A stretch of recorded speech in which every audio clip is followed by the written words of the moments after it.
It's all hands on deck to stop Donald Trump.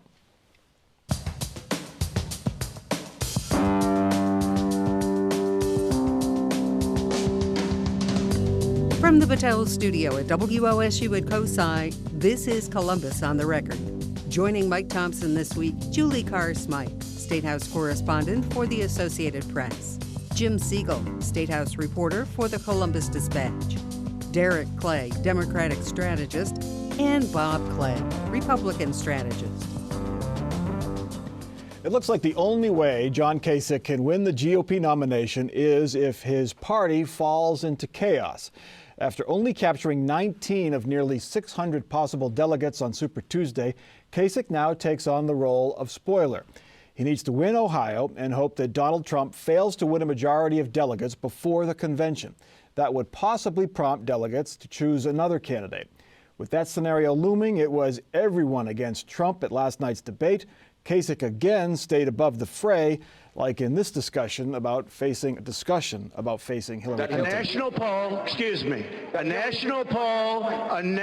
poll where he's at 15, he's at 14, and I'm at 49. So when he says 75%, that would mean that 80% of the people don't dig you, and I'm back down to 50. Of all the people on the stage, he performs the worst against Hillary Clinton. Wrong. I beat Hillary Clinton. I beat Hillary Clinton in many polls. I beat Hillary Clinton in many polls. If you're our nominee, hold on, Senator. I think I'm talking. Hold on. Well, excuse me. I beat Hillary Clinton in many polls. Hold on. I hope you can. The audience cannot understand when you're talking over each other. This is so much about process. It frankly is boring to me. I would like it clear, though, since we're talking about polls, I beat Hillary Clinton by more than anybody, by 11 points. And the reason it happens... In one poll. You know, the reason is because, as the Democrats tell me all the time, I can get the crossover votes. You see, because throughout this campaign, I've talked about issues. I have never tried to go and get into these kind of scrums that we're seeing here on the stage, and people say everywhere I go, you seem to be the adult on the stage. Bob Clegg, are you rooting for a brokered convention? I don't know if I'm rooting for one, but I think for the Stop Trump movement, I think they need to have a brokered convention. And you know what? I haven't been right on many things this election cycle, but the one thing I was right about, and we discussed this in earlier debates, was the big problem that Governor Kasich has always had in the previous debates is just the sheer number of people that are on the stage with him. Well, now we have our first debate with just 4 individuals, and he did a great job. This was by far his best debate. But really, to stop Donald Trump now, it's going to have to be a brokered convention, which means John Kasich's got to win Ohio, Marco Rubio's got to win Florida, and what has to happen is every single primary day we have between Cruz, Rubio, and Kasich, they have to have more come out of that primary with more delegates than Trump has. Now, Trump will still be in the lead, but he won't have a majority. So it's no longer narrowing the field, keep the field as it is, and hope that it's... You got to keep, everybody's got to stay in place, because those 3, as they kind of did on Super Tuesday, those 3 actually walked out of Super Tuesday with a good share of the delegates, and Donald Trump didn't get quite as many as everybody thought he might. The problem is the governor may or may not win the state. Rubio's not going to win Florida, and Cruz has won Texas. So, you know, you got Trump on one hand that has just dominated the delegate count, and you got these other candidates out there that have a few delegates here and a few delegates there, and Cruz is probably in the best position to put a challenge to Donald Trump at this point. Yeah, Ted Cruz trails Donald Trump by 88 delegates. Still 30%. He trails Donald Trump by 30% in the delegate count, but at least he's within shouting distance. Rubio and Kasich are not. Julie, go ahead. And Cruz does have support among, I think, conservative Republicans in Ohio. How he does against Kasich, though, and Trump, and I've just written a story about the fact that we actually still have 11 Republicans listed on the ballot, despite the fact that this looks like a narrower field. Will that be confusing to voters? There are 2 boxes for them to fill out on the Republican ballot, so it's going to be very confusing, potentially, for them to pick among just these. And early voters voted before Ben Carson dropped out for sure. Some perhaps voted before Jeb Bush dropped out, so that he may have picked up some votes there. Jim, the fact that John Kasich is basically tied with Donald Trump in his home state after a landslide victory last year, it really just shows you how crazy this year is. Well, it also says Donald Trump's a better candidate than Ed Fitzgerald. Yes. So, you know, you can at least say that. Yeah, I mean, it really does. In a state where I'm sure if I asked Bob, if you had a governor who had a over 60% approval rating running for president, how do you think he'd do in his home state? I'm sure you'd say he'd win pretty big. Handily. So it's a crazy election year. You just don't know. No one can quite figure out why, or where Donald Trump's supporters are going to come out, and how the traditional, voting blocks are not lining up the way they used to, and so but clearly if he doesn't win Ohio, he'll probably drop out, that night on the 15th. And, I did interview some Trump voters at the rally this week out at Port Columbus and asked specifically why they like Trump over Kasich if they did. And so many said, I like our governor.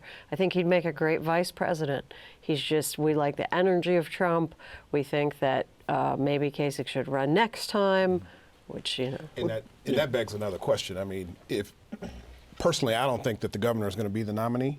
But what is he running for at this point? Is he running for a vice presidential spot? Is he running to gain momentum to be the nominee next go round? So, if it seems to me, if the governor wanted to be the nominee, that he and Rubio should team up and try to win their respective states together. That's hard to do, though. If you've been running for president for, Marco Rubio's case John Kasich's case as well, 2 years, and you're going to just say, to get this closer in the final four, I'm going to step back and take number two. I mean, it's tough to do. Chris Christie did it. Yeah, yes, he did. Bob, John Kasich has to spend a lot of money in Ohio now, and he shouldn't have to. But here's the problem. We don't know exactly who's going to be voting on March 15th. If it was just Republicans, people who have voted in, Republican primaries in the past, then I think the governor will do great. But we don't know how many people will be new to the process. My guess is quite a lot. And those are people that are either currently independents, or even Democrats can come in and request a Republican ballot. And you saw that happen in Massachusetts this past Tuesday, where 20,000 Democrats changed to either independents or Republicans so that they could then vote for Donald Trump in their primary. And this is what's been happening all over the country. And I just don't know yet. I think we're going to have probably another record turnout here in Ohio like they've had everywhere else. And it's just all new people that have been brought into the system. Yeah, I think that's a good point, actually. Trump and Bernie Sanders on our side of the aisle are looked at as the non-establishment candidate. So to the extent that those non-establishment candidates are going to bring out new voters, it remains to be seen. And Jim, Trump attracts voters across geographic regions. We saw it in Super Tuesday. He won Massachusetts and he won Georgia and he won Alabama. Right. And Donald Trump can attract votes in Northeast Ohio, dislocated factory workers perhaps, and in Southern Ohio, upset conservatives who don't like the way, Republicans have been running the country of the state. I will say, and we may be touching on this a little bit later too, but I mean, one of the things I think when you listen to him talk, he talks about a lot of problems, and then he says generally, yeah, I can solve that. I'm a problem solver. I'm great at this. I'm great at that. But he doesn't give a lot of details. When he talks about things like trade, when he talks about manufacturing jobs leaving this country, and the fact that he's personally going to step in and try to stop these things from happening, and he's kind of getting on corporations for doing that kind of thing, that I think is the kind of thing that can resonate with some of those blue collar conservatives out there who may be interested in a Reagan-esque type of a blue-collar Democrat. Also, Sherrod Brown supporters. Yes. Basically, and Bernie Sanders supporters to some degree as well, so the crossover is there.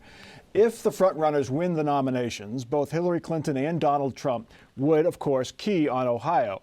So who would have the advantage? Right now, Donald Trump has the edge, but not much of one. The latest Quinnipiac poll has Trump leading Clinton by just 2 percentage points. They are basically tied. Derek Clay, how hard would it be for Hillary to win Ohio if Donald Trump is her competitor? I don't think it's going to be a challenge, but I don't think it's hard. I mean, her husband won the state twice, you know, and she is going to have the momentum of the Obama machine, or at least a lot of the Obama voters. And the question we have to ask ourselves is, how accurate are these polls? I mean, we're 8 months away from the general election, and a lot of things can happen between that time. So do I think it's hard? No, I think it's going to be a challenge, though. It's not a walk in the park. No. A lot of Democrats feel this will be easy if Trump's the nominee. You don't think that? No. Well, I do think that there's a good chance there's going to be depressed turnout on the Republican side if he's the nominee. That's been the worry of the state party. They've been working hard to get the word out to people that they need to come to the polls, and are the ones that are kind of leading the charge to talk about the fact that Trump is not a good candidate. The Democrats, as I've mentioned before on your program, have put up a whole bunch of challengers in the U.S. House with the idea that it's possible that will depress turnout on the Republican side. If Trump and Clinton are the nominees, it seems like Ohioans, a lot of Ohioans anyway, would have to hold their noses as they go to the ballot. Take a look at the approval ratings in that Quinnipiac poll. Hillary Clinton's favorable rating stands at 37, unfavorable 57. Donald Trump is even worse. His favorable is 35%, and his unfavorable is 59%. Bob Clegg, have you ever seen a race where voters would have to choose between two candidates, the only two candidates, where 6 in 10 people do not like them? Never in modern history of politics have the two major parties nominated the two people that are most disliked and are the most dishonest. And Hillary beats Trump on dishonesty, so that kind of wipes that one out. I thought, I thought at the beginning of this election cycle that the two worst candidates that the parties could nominate was Jeb Bush on our side and Hillary Clinton on their side. Now, I know most Democrats don't believe that, but I really think this whole establishment thing, which Bernie Sanders keeps hitting her on, combined with her other issues, whether it's speeches to Goldman Sachs and money she's taken and the email servers and all that. I mean, Julie talks about a Republican depressed turnout. There's going to be a Democrat depressed turnout. 37%. Can Hillary Clinton overcome that approval rating being so low? I mean, both of their approval ratings are in the toilet, so it's pretty much a wash when you look at it. I think that it's going to come down to issues and details, and that's one thing that we have not seen from Donald Trump, is a lot of details about how he is going to implement some of his policies. And Hillary has clearly given us some policy issues that she would like to work on, but things on the GOP side with Donald Trump have been vague from day one. Jim, do you see a thing where the turnout for the primary maybe is greater than the general if those two candidates are, and people just say, I don't like either of them, I'm not going to vote? I doubt it would go that far. Yeah.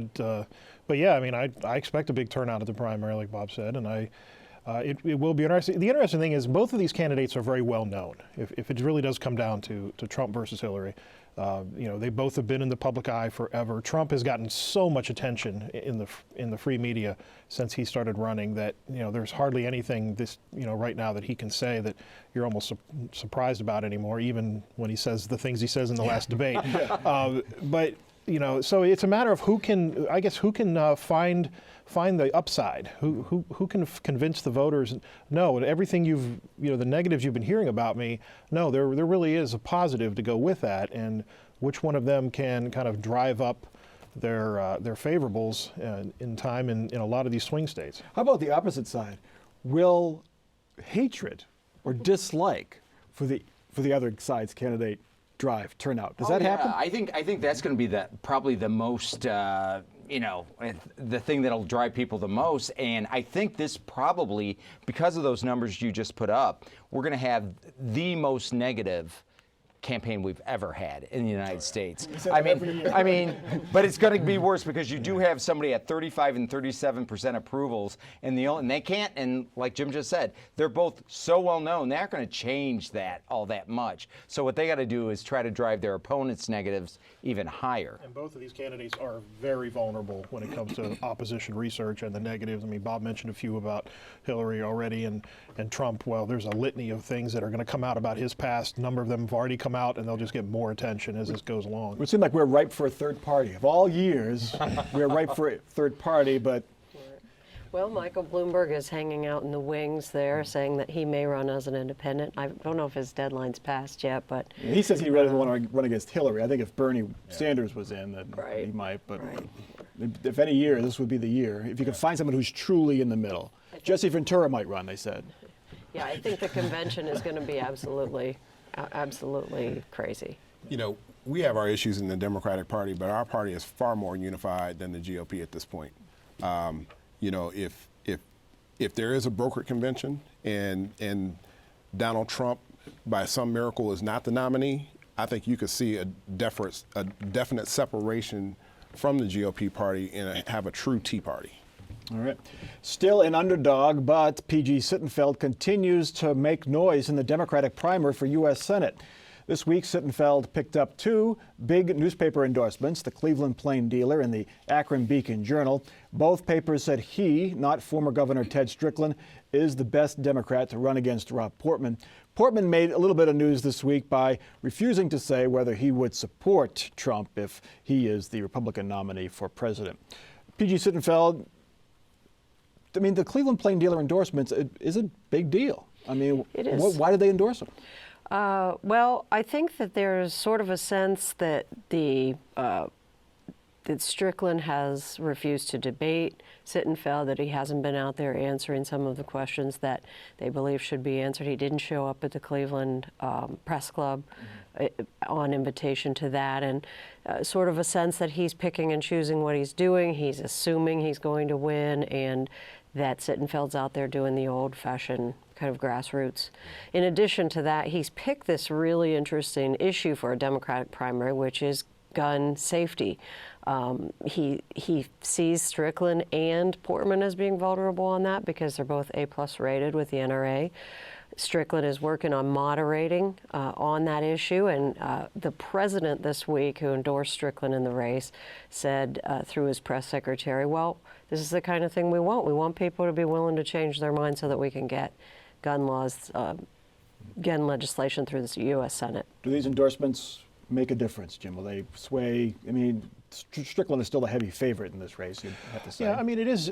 I've always found it's not so much the actual endorsement on the day it runs and then somebody reads it and changes their mind. I think it's more of the longer game where you can now put that in your literature. You can put that in your ads. You can say, I am endorsed by, and you can run a list of newspapers in your state that are backing you. And I think he's got at least 3 now that I know of. So I think that's more of it than the actual, like, somebody reads the editorial and decides. But, you know, I agree with Julie. I mean, the fact that he's not debating, the fact that he hasn't had a real rigorous campaign going on, whereas P.G. Sittenfeld seems to be more energetic. I mean, the media doesn't tend to look favorably on those who kind of shirk the democratic process and when it comes to voting, and they don't tend to like that. Yeah, and that's exactly why people are so dismayed with politics right now, because PG is trying to debate the issues. He's trying to have a forum where he can talk the issues with our former governor, and he has just dismissed them. So, you know, and in terms of the campaign, he has run a far better campaign than Ted Strickland has. So I think that resonates. Well, and I think not Derek. I don't mean to pick on your party, but I think yes, you do. But I really think on this one, especially, they're not reading the environment out there. I think PG would be a much stronger candidate in the fall than Ted Strickland, and I know that goes against all conventional political wisdom, but this is the kind of cycle that you can't use conventional political wisdom because it's not working. And with a lot of people upset with the way things are, to have a candidate who is 74 years old, but Bernie Sanders is too, and that hasn't hurt him. But as Donald Trump would say, I think Ted Strickland's more of a low energy 74-year-old, and I really think they would be better off with a younger, more energetic candidate who is taking on the kind of issues that these people, anti-establishment people, want. Yeah, well, one thing that this has done for P.G. Sittenfeld is setting him up very nicely for a statewide run one day. Yeah. I think he's going to be a great statewide candidate at some point. The editorials have gotten people's attention, and I have relatives in Northern Ohio, and they kept, who's this P.G. Sittenfeld? And I'm sure it was the PD endorsement that got their attention. Our final topic quickly, we now know the details of a proposed medical marijuana amendment if it makes it to the ballot this fall. Here are the highlights. If it becomes law, marijuana could be prescribed to treat severe pain, muscle spasms, and seizures, also PTSD. Other symptoms that are common in cancer, glaucoma, HIV, AIDS, Alzheimer's. The state would at first issue permits to 15 large-scale growers, and it would grant unlimited small licenses. The state would get money from the license fees and from taxes on medical marijuana sales. Jim Siegel, the big question that supporters have to ask is, will Ohio voters go for this plan? Well, I think it depends on if there's the kind of opposition you saw from the last plan. I mean, I think the last plan got buried by opposition that framed it not as a marijuana issue, but as a monopoly issue, as a big business greed issue. And so if they can somehow avoid that, and I don't know quite enough about all the details, the last plan was 10 sites, this one's 15.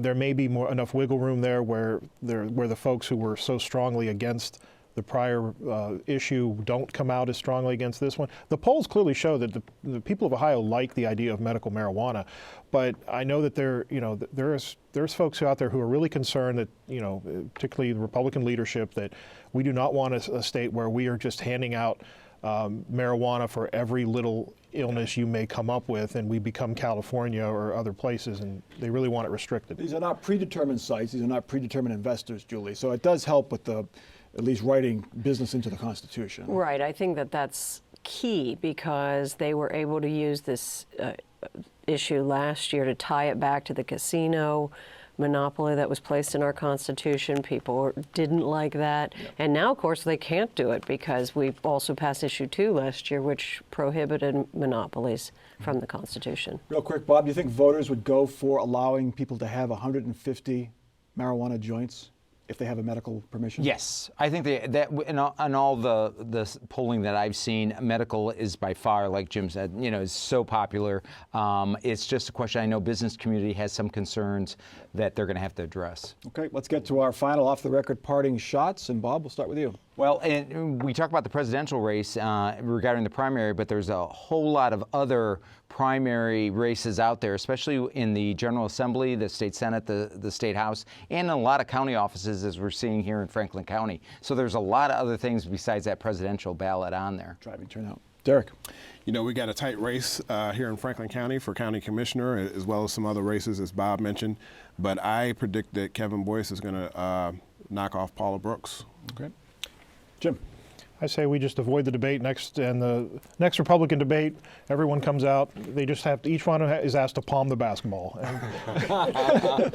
Everybody palm a basketball, see who can do it, see who can't, and then we'll move on. So you have that large and strong hands. Right. And Julie.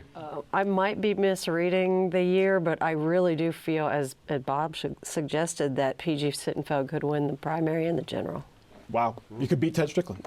He could beat Ted, and then he could beat Portman with all these questions about Trump and the establishment. Who knows? Donald Trump has been blasting reporters and the media at every stop. But last night, during the debate, he took a more conciliatory tone, saying he would support the New York Times right to not reveal the off-the-record conversation.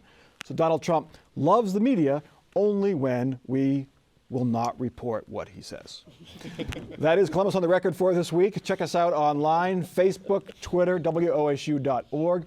And don't forget to check out our WOSU Public Media mobile app so you can take us on your smartphone and your tablet. For our crew and for our panel, I'm Mike Thompson. Have a good week.